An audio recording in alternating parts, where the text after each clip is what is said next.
Scheiße, Quasimodo.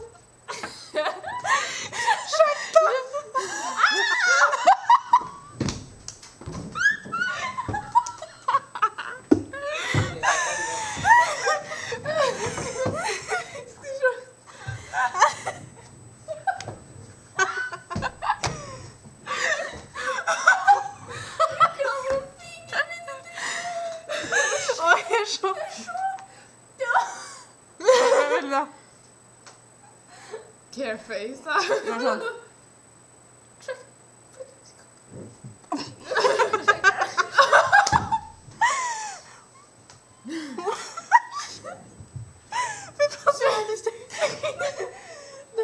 Skjønner.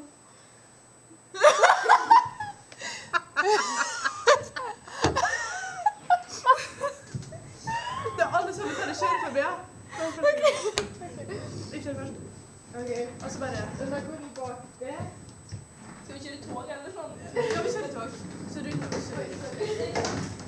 Hvis jeg kjører bak det. Jeg må sette andre veien. Ok?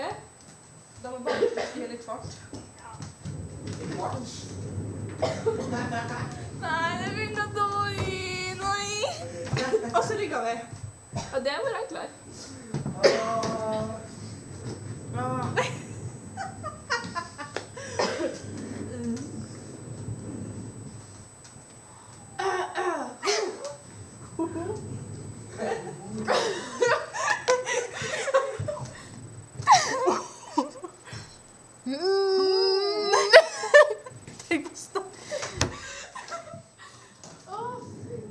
Ja, nu är det.